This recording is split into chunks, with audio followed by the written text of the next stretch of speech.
Hello students, this is the 16th lecture of solid state and in this lecture we will see what is fullerene. ठीक है, covalent solid हमने पढ़ा है, covalent solid में हमने diamond को study किया है, कोवैलेंट सॉलिड में हमने ग्राफाइट स्टडी किया है।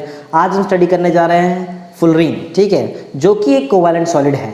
ओके, तो स्टार्ट करते हैं fullerene से। ठीक है, ये है आपका क्वेश्चन नंबर 16 और ये 16th लेक्चर है सॉलिड स्टेट का।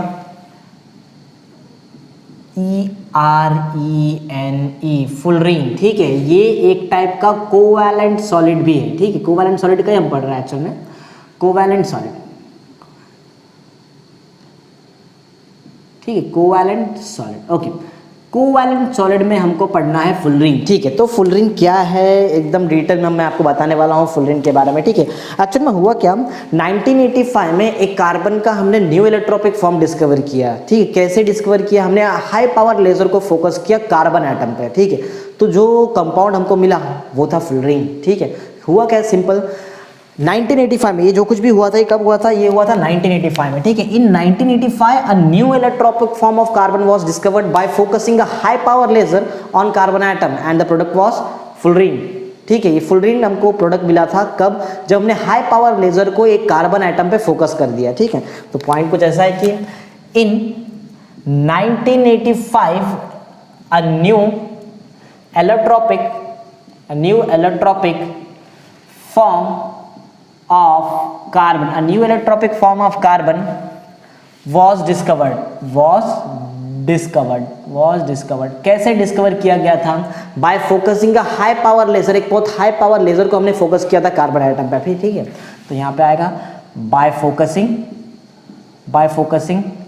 हाई पावर लेजर, ठीक है, high power laser on carbon atom. ठीक है, on carbon atom, high power laser on carbon atom called fullerene। ठीक है, कॉल्ड fullerene। तो ये fullerene हमको प्रोडक्ट मिला था जब हमने हाई पावर लेजर को कार्बन एटम पे फोकस किया। ठीक है, और ये कब हुआ था, 1985 में।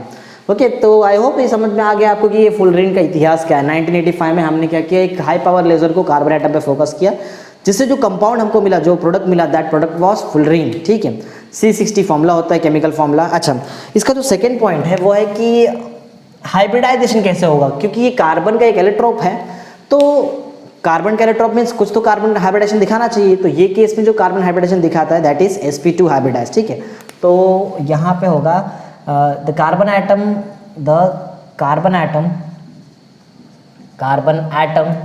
Is sp2 hybridised. ठीक है, the carbon atom is sp2 hybridised, जो कार्बन एटम है वो sp2 हाइब्रिडाइज्ड होता है। ठीक है, तो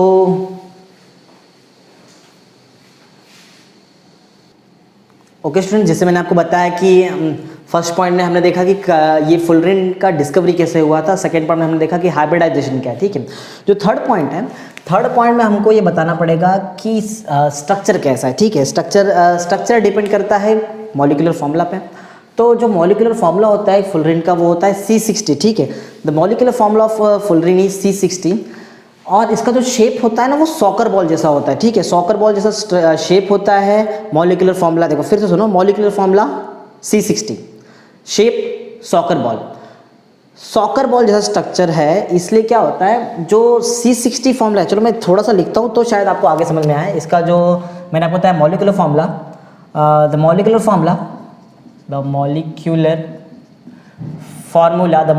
फॉर्मूला ऑफ fullerene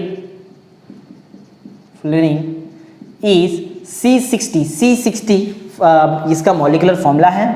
और जैसे मैंने आपको बताया कि शेप क्या होता है, शेप इसका सॉकर बॉल जैसा शेप होता है। ठीक है, and has a shape like soccer ball and has a shape like soccer ball.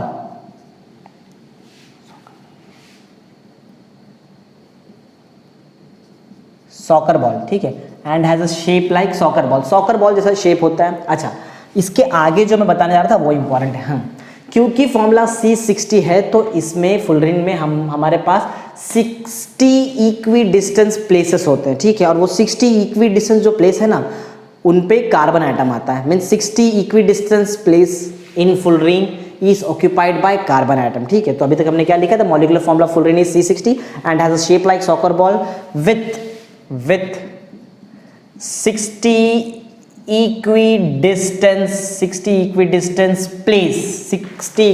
Place occupied by, मैंने बताया था कौन ऑक्यूपाई करता है, ऑक्यूपाइड बाय कार्बन एटम।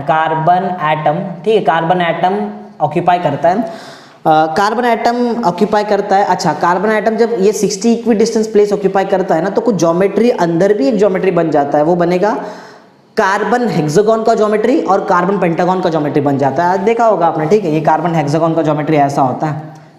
ठीक है, ये कार्बन हेक्सागोन का ज्योमेट्री, कार्बन पेंटागन का ज्योमेट्री ऐसा कुछ होता है। तो जब ये 60 इक्विडिस्टेंस प्लेस ऑक्यूपाई करता है कार्बन एटम, तो ऐसा बहुत सारा ज्योमेट्री उसमें बनाता है। ठीक है, समझ में आ रहा है क्या बता रहा हूँ मैं? ओके, तो मैंने क्या लिखा अभी तक, द मॉलिक्यूलर फॉर्मूला जो है वो है C60 और जो शेप है वो है सॉकर बॉल जैसा।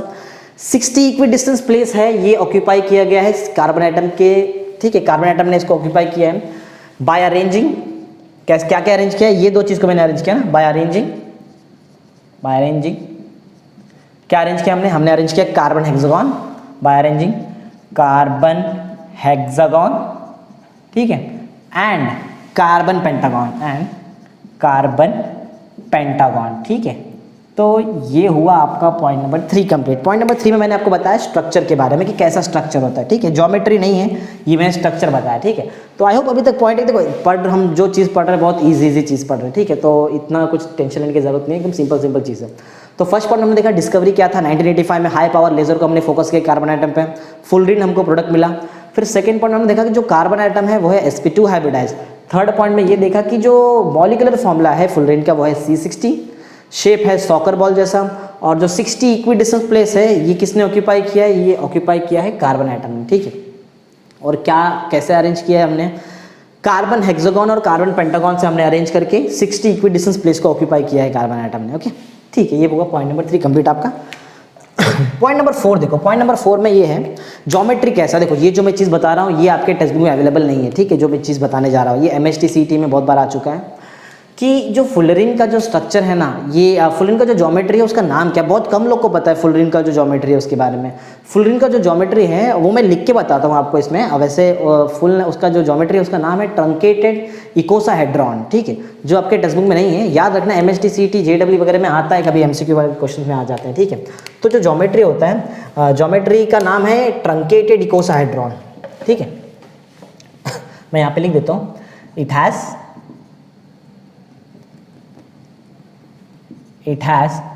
truncated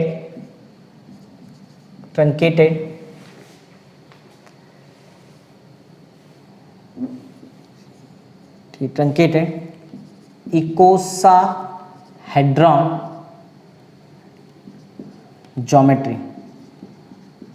ठीक है, ये ज्योमेट्री का नाम है। थोड़ा प्रोनाउंस करने में डिफिकल्टी होगा, लेकिन आपको याद रखना है कि इसका जो ज्योमेट्री उसका नाम है ट्रंकेटेड इकोसाहेड्रॉन। ठीक है, हाँ चलो, ये जो ज्योमेट्री है ना इसमें होता क्या है, कुछ हेक्सागॉन्स होते हैं, कुछ पेंटागॉन्स होते हैं। ठीक है, वो हेक्सागॉन्स और पेंटागॉन्स कितने हैं वो भी आपको बताना पड़ेगा। ठीक है, 20 हेक्सागोनल रिंग होता है इसमें। ठीक है, जैसे मैंने आपको बताया था यहाँ पे हेक्सागोन बना के दिखाया था, कार्बन हेक्सागोन और कार्बन पेंटागॉन। तो 20 कार्बन हेक्सागोन होता है और 12 कार्बन पेंटागॉन होता है। तो मैं बाजू में यहाँ पे लिख देता हूँ ऐसा कि 20 carbon hexagon and 12 carbon pentagon, इससे बनता है ट्रंकेटेड इकोसाहेड्रॉन ज्योमेट्री। ठीक है, ट्रंकेटेड इकोसाहेड्रॉन ज्योमेट्री का मतलब ये है 20 कार्बन हेक्सागोन का रिंग और 12 कार्बन पेंटागन का रिंग। ठीक है, तो पॉइंट 4 एकदम कंप्लीट हो गया। पॉइंट 5 आपको बताना है यहाँ पे इलेक्ट्रिकल कंडक्टेंस के बारे में। इलेक्ट्रिकल कंडक्टेंस में गुड कंडक्टर है कि बैड कंडक्टर है? गुड कंडक्टर बैड कंडक्टर की बात ही नहीं आती है, ये सुपर कंडक्टर है। ठीक है, सुपर कंडक्टर मीन्स क्या होता है? जीरो रेजिस्टेंस का कंडक्टर। ठीक है, लेकिन एक ड्रॉबैक है यहाँ पे, ये सुपर कंडक्टर जैसा एक्ट करता है लेकिन सिर्फ 18 केल्विन पे। 18 केल्विन मीन्स बहुत कूल टेम्परेचर, बहुत ज़्यादा ही कूल, जो एंटार्क्टिका में भी मिलता है। ठीक है, उतना टेम्परेचर 18 केल्विन वाले टेम्परेचर पे ये सुपर कंडक्टर जैसा एक्ट करता है। फुलरीन नहीं, फुलरीन का एक कंपाउंड का नाम है K35C60, याद रखना कंपाउंड का नाम। ठीक है, द कंपाउंड का नाम है K35 नाम मीन्स मॉलिक्यूलर फॉर्मूला, ठीक है। K35C60 act as a superconductor जैसा एक्ट करता है। कितने केल्विन पे बताया मैंने आपको? 18 केल्विन। याद रखना, ये भी तुम्हारे टेक्स्ट में नहीं दिया है कि 18 केल्विन पे सुपर कंडक्टर जैसा एक्ट करता है, ठीक है। As a superconductor at 18 kelvin वाले टेम्परेचर पे ये सुपर कंडक्टर जैसा एक्ट होता है, ठीक है ना। तो पॉइंट तो एकदम क्लियर है। हाँ, तो आई होप आपको पॉइंट 5 तक एकदम क्लियर समझ में आ रहा है। पॉइंट 6 में हम बताएंगे यूजेस कहाँ कहाँ पे करते हैं। वैसे फुलरीन और ग्राफाइट जो होता है दोनों को मिक्स करके हम कार्बन ट्यूब्स बनाते हैं, ठीक है, जिसको हम नैनो ट्यूब्स भी बोलते हैं। उसका यूज़ बहुत जगह पे होता है। हाई स्ट्रेंथ मेटल में यूज़ होता है, ठीक है। मॉलिक्यूलर सेंसर्स में हम उसको यूज़ करते हैं, बहुत जगह पे यूज़ होता है। सिर्फ फुलरीन नहीं, फुलरीन अलॉन्ग विथ ग्राफाइट दोनों को मिला के हम बनाते हैं कार्बन नैनो ट्यूब्स, ठीक है, उसका यूज़ होता है। तो पॉइंट 5 तक तो आपको क्लियर है। लास्ट पॉइंट हम बता देते हैं कि इसमें यूज़ कहाँ कहाँ पे करते हैं फुलरीन का यूज़। वैसे तो एक यूज़ यही है अभी तक, अभी तो जस्ट डिस्कवरी स्टेज में है ये चीज़ अभी, ठीक है। पॉइंट 6 ऐसा है कि मैंने जो आपको बताया कि इसका यूज़ कहाँ पे होता है, ठीक है। Fullerene with graphite